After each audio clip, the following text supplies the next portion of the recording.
नमस्कार, आप देख रहे हैं इंडिया टीवी। आपके साथ मैं हूं मीनाक्षी जोशी। नमस्कार, मैं हूं अमित पालित। आज की सबसे बड़ी सियासी खबर पश्चिम बंगाल से, जहां भवानीपुर समेत 3 सीटों पर उपचुनाव की काउंटिंग हो रही है। सबसे बड़ा मुकाबला भवानीपुर में है, जहां मुख्यमंत्री ममता बनर्जी की टक्कर बीजेपी की प्रियंका टिब्रेवाल से है। अब तक 60 राउंड की गिनती हो चुकी है और ममता बनर्जी 25,000 से ज्यादा वोटों से आगे चल रही है और भवानीपुर में 21 राउंड की वोटों की गिनती होनी है।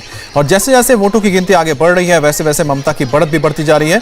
मुख्यमंत्री बने रहने के लिए ममता की जीत जरूरी है, क्योंकि अभी वो विधानसभा की सदस्य नहीं है और विधानसभा चुनाव में ममता को नंदीग्राम में हार का सामना करना पड़ा था, जहां उनको बीजेपी के शुभेंदु अधिकारी ने मात दी थी। तो तस्वीरें आप देख सकते हैं कि फिलहाल काउंटिंग चल रही है, लेकिन जो जश्न का माहौल है वो तो शुरू हो चुका है। टीएमसी के जो समर्थक हैं वो जश्न मना रहे हैं। हालांकि इसमें कोई बहुत अचंभित होने की जरूरत इसलिए नहीं है। पहले से ही पॉलिटिकल पंडित इस बात की तरफ इशारा कर रहे थे कि ममता बनर्जी के लिए ये चुनाव कोई बहुत मुश्किल नहीं होने वाला है। वो यहां से तो जीत तय करेंगे ही करेंगे, लेकिन देखना ये होगा कि जीत का मार्जिन कितना बड़ा होता है। क्या ये बहुत बड़े अंतर से ममता बनर्जी की जीत होने वाली है, इस पर हमारी नजर बनी रहेगी। तमाम खास मेहमान हमारे साथ जुड़ेंगे, पत्रकार हमारे साथ जुड़ेंगे, हमारे संवाददाता हमारे साथ जुड़ेंगे, जो वहां की पल पल की ग्राउंड अपडेट हम तक पहुंचाएंगे। और जो खास पैनल का मैं जिक्र कर रही थी, हमारे साथ बप्पा चटर्जी बीजेपी के प्रवक्ता जुड़ गए हैं, शाकिर अली जी टीएमसी के प्रवक्ता हमारे साथ मौजूद हैं।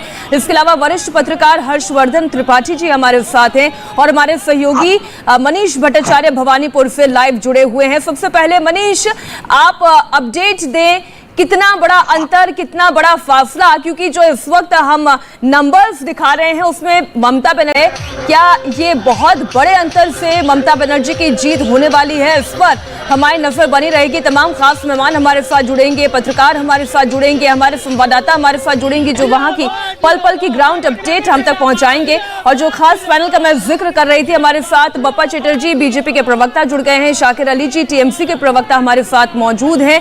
इसके अलावा वरिष्ठ पत्रकार हर्षवर्धन त्रिपाठी जी हमारे साथ हैं और हमारे सहयोगी मनीष भट्टाचार्य भवानीपुर से लाइव जुड़े हुए हैं। सबसे पहले मनीष, आप अपडेट दें, कितना बड़ा अंतर, कितना बड़ा फासला, क्योंकि जो इस वक्त हम नंबर्स दिखा रहे हैं उसमें ममता बनर्जी और प्रियंका टिब्रेवाल के अंकों में जमीन आसमान का फर्क है।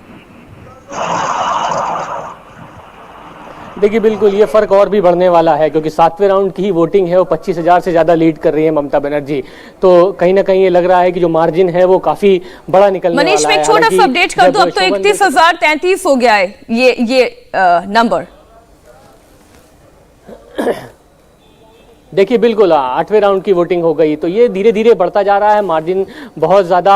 और हालांकि जो शोभन देव जब यहाँ से चुनाव लड़े थे तो उनकी लगभग 27,000 का मार्जिन था, ये उससे भी ज़्यादा बढ़ जाएगा। जैसे कि सुबह ही फिरहाद हाकिम ने कहा है कि हम ये कैलकुलेट करके चल रहे हैं कि मार्जिन लगभग 50,000 का होगा। तो धीरे धीरे जैसे जैसे दिन बढ़ रहा है, मार्जिन का ये जो संख्या आ रही है वो भी बढ़ता हुआ दिखाई दे रहा है। ममता बनर्जी के घर के बाहर भी समर्थकों का तांता दिख रहा है, वहाँ पर भी जश्न का माहौल शुरू हो गया है। तो सुबह से ये हम चर्चा कर रहे हैं, अप्रत्याशित कुछ भी नहीं है मनीष, अप्रत्याशित तो कुछ भी नहीं है। बस ये देखना कि आखिरकार ममता बनर्जी कितने मार्जिन के साथ जीतती है। सर, आपके पास मैं आता हूं शकीर भाई, क्योंकि आपके लिए तो खुशी की बात है कि उसकी मुस्कुराहट तो आपके चेहरे पर नजर ही आ रही है, क्योंकि लेकिन उससे पहले जाता हूं जरा बाप्पा से बात करते हैं। बाप्पा, देखिए, टक्कर आपने जबरदस्त दी। शायद आपको भी ये अंदेशा था कि इतना आसान नहीं है आपके लिए सीट जीतना, लेकिन ममता बनर्जी उनको डेंट नहीं लगा पा रहे। आप खास तौर पर कोलकाता में 11 सीटें हैं, कोलकाता में एक भी सीट पे कहीं पर भी बीजेपी जीत नहीं पाई। देखिए, ममता बनर्जी जो चेहरा है जिसको अस्वीकार नहीं किया जाएगा कि वो एक जुझारू नेत्री हैं और वो लड़ाई दे रही थी एक युवा मोर्चा की युवा नेत्री के साथ। उनका लड़ाई चल रहा था, लेकिन जिस तरह से उनका लड़ाई चल रहा था, ये देख के लग रहा था कहीं ना कहीं उनको नंदीग्राम का जो डर है, नंदीग्राम का जो हार है, वो सहन नहीं कर पा रही थी, वो बर्दाश्त नहीं कर पा रही थी। इसीलिए जो विजय हुआ था तृणमूल का, इतना भारी बहुमत से बंगाल की जनता ने तृणमूल को चुन के सामने में लाया। और ये फिर भी तृणमूल कांग्रेस के जो नेतागण थे उनमें वो खुशी नहीं थी, लेकिन हो सकता है वही खुशी आज अगर ममता बनर्जी जी जीतती हैं तो जरूर वो खुशी सामने झलकेगी और हम लोग आशा भी करते हैं वो खुशी दिखे।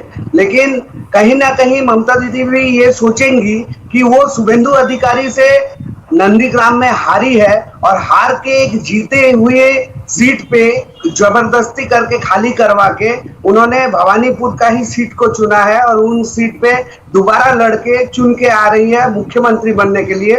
और उनके पास दूसरा कोई पैरेलल जो नेतृत्व का चेहरा चाहिए था वो नहीं है। मुख्यमंत्री के रूप में वही सिर्फ एक उम्मीदवार है तृणमूल कांग्रेस के और दूसरे कोई चेहरा उनके यानी पास नहीं है। मैं इसको अगर समराइज करूं तो आपके कहने का मतलब ये, मैं शाकिर अली जी आपके पास आ रही हूं, बप्पा जी का कहने का मतलब ये है कि विचलित थी ममता बनर्जी, इसलिए अपनी सेफेस्ट सीट से उन्होंने चुनाव लड़ना बेहतर समझा, वरना तो वो पश्चिम बंगाल की किसी भी सीट से चुनाव लड़ लेते। क्यों भवानीपुर से ही चुनाव लड़ा उन्होंने? मीनाक्षी जी देखिए, 2011 में ममता बनर्जी भवानीपुर से जीत के आई, 2016 में भवानीपुर से जीत के आई, 2021 में ममता बनर्जी ने खुद कहा था कि अगर जनता कहेंगे तो हम मेदिनीपुर से सीट इस बार नंदीग्राम से लड़ेंगे। तो देखिए वहां पर जो नंदीग्राम से लड़ी ममता बनर्जी ने, तो वहां पर जो चुनाव जो है वो जो है किस तरह से ममता बनर्जी को हराया गया ये पूरा देश जानता है, जनता जानता है। लेकिन वो मामला कोर्ट में भी अभी चल रहा है, लेकिन उस पर हम उस बात पे नहीं जाना चाहते। देखिए ये ममता बनर्जी का पूरे 2021 का जो चुनाव था उसमें जो 213 सीट आई थी उसमें एकमात्र नेत्री ममता बनर्जी के नाम पर जो है 213 सीट आई थी। और उन्होंने खुद कहा था कि हम 243 के 43 सीटों पर प्रार्थी हम हैं। तो 213 सीटों पर जहां ममता बनर्जी जीती है वहां पर ममता बनर्जी प्रार्थी थी, जहां पर भारतीय जनता पार्टी जीती है वहां पे भी ममता बनर्जी प्रार्थी थी, क्योंकि उन्होंने दीदी ने खुद कहा था। लेकिन हमारे कहने का मतलब है कि उसमें अगर उनका नंदीग्राम सीट किसी कारण से अगर निकल गया, लेकिन ये भी लेकिन मीनाक्षी ने जो सवाल आपको पूछा शाकिर साहब, आपने घुमा दिया उसका जवाब नहीं दिया। मीनाक्षी ने जो सवाल पूछा आपसे उसका जवाब मैं हर्षित जी से ले लेता हूं। नहीं, एक मौका और दीजिए शाकिर जी, एक मौका और आपको, सिर्फ इस बात का आप जवाब दीजिए, क्यों भवानीपुर से ही, क्यों किसी और सीट से नहीं? क्यों सिर्फ जो सबसे सुरक्षित सीट थी वहां से? नहीं, सुनिए, सुरक्षित सीट अगर आप इसको कहते हैं तो देखिए 2019 का और 2014 का लोकसभा अगर इलेक्शन देखेंगे तो उसमें बहुत टक्कर का और कुछ ऐसा बूथ है, ऐसा सेंसिटिव ऐसा बूथ है जो हम लोग ऐसे जो ममता बनर्जी का घर का बूथ है वो भी हम लोग हारे थे। तो ऐसी तो बात नहीं है कि वो सेफ सीट उसको कहेंगे। हाँ, उस सीट से 2011-2016 में ममता बनर्जी जीत के आई थी, उनका अपना घर का सीट है, जिस जगह वो रहती है वो सीट है। तो कोई भी तो चुनाव अपना उसी सीट से लड़ता है ना जहां उनका अपना करीबी। ठीक है शाकिर भाई आपने बिल्कुल ठीक है, ये आपने एक सही पॉइंट किया कि उनका घर वहां पर आता है, उनका ये पुराना सीट है, तो वहां से उन्होंने चुनाव लड़ा है। ठीक है, आपका पॉइंट वैलिड है, पॉइंट का वैलिड है। लेकिन यही सवाल हम जरा जानते हैं हर्षवर्धन जी से। हर्ष जी, अगर ममता दीदी इतनी कॉन्फिडेंस थी कि भाई 200 से ज्यादा सीटें आई हैं, बहुत सारे ऐसी सीटें थी जो खाली हुई, जिसमें खौरदा भी है जिसमें उनकी विनिंग प्रत्याशी की मौत हो गई थी, लेकिन उन्होंने भवानीपुर को चुना जहां से उन्होंने अपने बहुत ही एक कह सकते हैं कि बहुत ही ट्रस्टेड उनके हैं शोभन देव, उनको त्याग पत्र देना पड़ा, मंत्री भी हैं। अब तो उनको फिर से चुनाव लड़ना पड़ेगा कि वो मंत्री बने रहे, नहीं तो मंत्री भी नहीं रह पाएंगे शोभन देव। लेकिन ऐसा क्यों उन्होंने किया? क्यों उन्होंने डर था उन्हें कि कुछ हो सकता है, इसीलिए मैं सेफ सीट ही लेते, जो मीनाक्षी सवाल उठाई? देखिए, ममता बनर्जी पश्चिम बंगाल की निर्विवाद नेता हैं और उनके आसपास कोई खड़ा नहीं होता है। अब उसको आप किसी भी तरह से कहें, और जो बात हम लोग बार बार कह रहे हैं कि देखिए ये चुनाव जीतना उनके लिए कोई खबर नहीं है। अगर चुनाव वो हारती या अंतर बहुत कम होता तो वो खबर होती। अब अगर हम ये कहेंगे कि वो सेफ सीट पर क्यों गई, तो चूंकि ये सच है कि 2011 के उपचुनाव से वो उसी सीट से लड़ती रही हैं, तो ये आरोप उनके ऊपर नहीं बहुत फिट बैठता है। लेकिन असली जो बात है कि इस चुनाव में जो एक तरह से कहें कि शहरी सीट का चुनाव है, एक तरह से कहें कि वहां का चुनाव है जहां कहा जाता है कि हिंसा नहीं होती है, वहां पर भी अगर चुनाव के वक्त भाजपा प्रत्याशी, उनके समर्थक, उनके लोगों पर हमले हों या उनको हटाना पड़ जाए या घर के सामने से उनको जबरदस्ती हटाना पड़ जाए, तो ये स्थितियां दिखाती हैं कि ममता बनर्जी के लिए वो जो कहें कि चुनाव जीतना तो उनके लिए कोई मुश्किल नहीं, वो तो उन्होंने साध लिया है, वो कैसे कैसे किया है, कम्युनिस्टों वाला तरीका है, कुछ उसमें अपना ऐड किया है।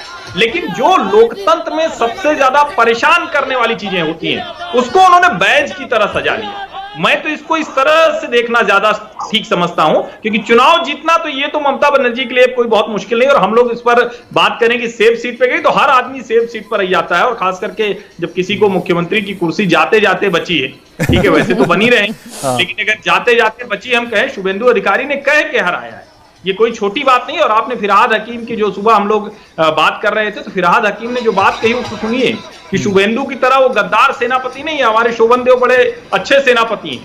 तो ये दूसरे तरह की बंगाल में चल रही है, इसलिए इसको तो छोड़ ही देना चाहिए कि वो सेफ सीट थी या नहीं थी, वो निश्चित तौर पर सेफ सीट थी। और ममता बनर्जी और पूरी तृणमूल में ये डर है कि भारतीय जनता पार्टी वहां बढ़ रही है। बिल्कुल। अच्छा, एक अपडेट हम दर्शकों को दे देते हैं, फिर अगले सवाल की तरफ आगे बढ़ेंगे। जब तक हमने चर्चा की है, तब तक आंकड़ा 31,000 के बाद अब 33,242 तक आ गया है। अब भवानीपुर में जो वोट का मीटर है वो ये बता रहा है कि ममता बनर्जी यहां से जीत रही हैं, और बहुत बड़े मार्जिन के साथ, बहुत बड़े फासले के साथ जीत रही हैं। अमित, बिल्कुल। अच्छा शाकिर भाई, 27,000 से ज्यादा वोटों से आगे चल रही है, और शोभुंदा जीते थे 28,000 प्लस सीटों से। तो मुझे लगता है कि इस बार तो शायद 2011 का रिकॉर्ड ना वो दोहरा दे कि 50,000 से ज्यादा मार्जिन लेके जीत जाए। लेकिन एक जो डर प्रियंका टिबरीवाल ने जाहिर किया, उन्होंने चिट्ठी भी लिखी, हिंसा। देखिए 6 महीने पहले जब आप जीत कर आए, आप लोगों ने कहा था कि शांति रहेगा, लेकिन इस बात से तो डिनाई नहीं कर सकते जिस तरह से हिंसा हुई, लोगों को मारा गया। क्या भवानीपुर में भी कुछ ऐसा ही होने जा रहा है कि इस बार बख्श देंगे लोगों को? नहीं, सबसे पहले आपने कहा मार्जिन का बात जहां तक है अमित भाई, ये मार्जिन जो है, ये मार्जिन जाएगा 75 से 80 हजार का मार्जिन जाएगा। चलिए, जा सकता है, बिल्कुल जा सकता है। और रह गया सवाल, और इसके बाद रह गया सवाल, आप ये देखिए यहाँ पर कोई भवानीपुर जो है वो ममता बनर्जी का असेंबली एरिया, और यहाँ जहां से वो खुद विधायक है, हम पूरी तरह से जिम्मेदारी के साथ कहते हैं कि वहां पर किसी तरह का कोई झूठ झमेला नहीं होगा, और पहले भी नहीं हुआ है। लेकिन ये दिलीप घोष को आप लोगों ने वहां पर, आपके समर्थकों ने हड़का दिया, उन पे मारा, को बदनाम किया, वहां पर उनके कार्यकर्ता को मारा, वीडियो चला है, सब कुछ चला है। कल्याण चौबे जी का गाड़ी तोड़ दिया गया। कौन सा हॉस्पिटल में भर्ती था? कौन कार्यकर्ता हॉस्पिटल में भर्ती था? अच्छा ठीक है, बाप्पा ही बोलेंगे। बाप्पा लाइए मीडिया पर सामने, लाइए जरा, बताइए जी। चुनाव के दिन हम लोगों ने देखा कि किस तरह, सभी चैनल ने आप लोगों ने दिखाया कि किस तरह से फर्जी वोटर पकड़े जा रहे थे, किस तरह से दौड़ा के बीजेपी कार्यकर्ताओं को मारा जा रहा था, किस तरह से कल्याण चौबे जी का गाड़ी को तोड़ दिया गया, और साथ ही साथ माननीय हमारे सर्वभारतीय उपाध्यक्ष दिलीप घोष जी का गाड़ी को भी, उनके ऊपर भी जो तृणमूल के गुंडे हैं वो किस तरह से उमड़ पड़े। तो ये एक परिस्थिति दर्शाता है कि ये वोट परवर्ती जो हिंसा है, ये बहुत बड़ा एक बंगाल के लिए भयावह चित्र है, जिससे पूरे बंगाल के आम जनता त्रस्त है। इसको अस्वीकार नहीं किया जाएगा, क्योंकि अभी भी सीबीआई की जांच जो चल रही है उस पर 40 से अधिक एफआईआर दर्ज हुई है। लगभग 113-14 कार्यकर्ता, हमारे वोट के रिजल्ट निकलने के बाद हमारे कार्यकर्ता की हत्या कर दी गई। और हमें ये भी डर है कि भवानीपुर का रिजल्ट आने के बाद भाजपा के कार्यकर्ताओं के ऊपर, भाजपा जो कर्मी है उनके ऊपर भी आक्रमण होगा, और इसी के लिए प्रियंका टिबरीवाल जी हाईकोर्ट में एक हलफनामा दाखिल किया है। लेकिन बीजेपी की चिंता तो नतीजों के बाद से आने लगी थी। भगदड़ जो जैसे मचनी शुरू हुई, जैसे आपके जीते हुए नेता आपका साथ छोड़ने लगे, वो तो तभी समझ में आ गया था कि जहां पर सत्ता है वहां पर इन नेताओं का जाना लगा रहेगा। ये चिंता तो बीजेपी की होनी चाहिए।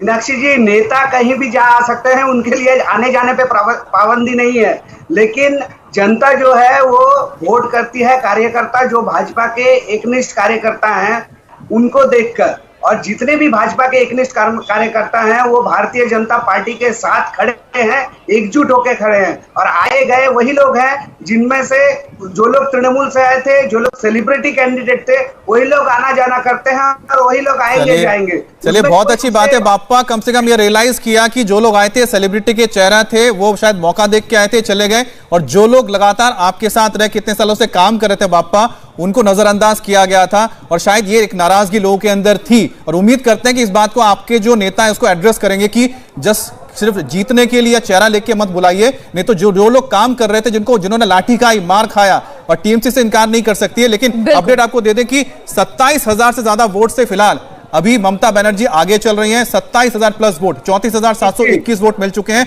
7,219 वोट पर हैं प्रियंका टिवरीवाल। और आपको बता दें, चाहे वो दूसरे जो बाकी सीटें हैं, जोंगीपुर की सीट हो या फिर साहिबगंज की सीट हो, यहां पर भी टीएमसी आगे जा रही है और इसमें कुछ भी अप्रत्याशित नजर नहीं आ रहा है। एक तरीके से कहा जा सकता है, मनीष हमारे साथ फील्ड से ही जुड़े हुए, मनीष ये कहा जा सकता है कि नंदीग्राम की हार की भरपाई ममता बनर्जी भवानीपुर की जीत के साथ कर रही हैं, क्योंकि 27,000 का मार्जिन है और जो 28,000 के मार्जिन की आप बात कर रहे थे वो तो मुझे लगता है अगले कुछ और मिनटों में पूरा हो जाएगा। मनीष, नंदीग्राम की हार की भरपाई हो रही है लगता है? देखिए, बिल्कुल भरपाई तो हो रही है मीनाक्षी, लेकिन आपके सवाल का जवाब वाकई में अभी तक नहीं मिला है कि आखिरकार भवानीपुर ही सीट क्यों?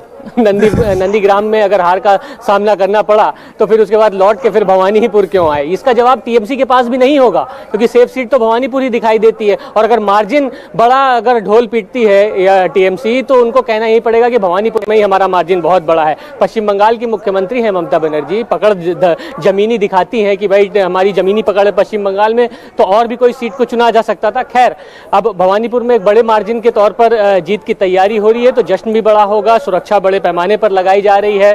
ममता बनर्जी के घर के बाहर भी भीड़ जमा हो रही है, पूरे भवानीपुर में भारी सुरक्षा लगा दी गई है। लाउड स्पीकर पर अनाउंस हो रहा है कि 27,000 से ज्यादा का मार्जिन अभी फिलहाल हो गया है। 21 राउंड का वोटिंग होना है, काउंटिंग होना है, और 21 राउंड के पहले ही इतना बड़ा मार्जिन दिखाई दे रहा है, तो आप अंदाजा लगाइए मार्जिन बहुत बड़ा होगा। हर्षी, जो बात मनीष कह रहे हैं, देखिए ये चिंता इससे पहले कि पश्चिम बंगाल में देखिए ममता बनर्जी के इर्द गिर्द ही राजनीति घूमती है और किस तरीके की उन्होंने लड़ाई लड़ी, और उन्होंने भले ही नंदीग्राम सीट हार ली हो लेकिन सरकार अपनी बना ली, वो मुख्यमंत्री बन गई। इस बात से तो कोई इनकार नहीं कर सकता, लेकिन इनकार इस बात से भी नहीं किया जा सकता कि 3 से 77 तक की यात्रा तय करने वाली बीजेपी ने बहुत कड़ी टक्कर दी, और यही वजह है कि भवानीपुर ही ममता बनर्जी के लिए सबसे मुफीद सीट थी।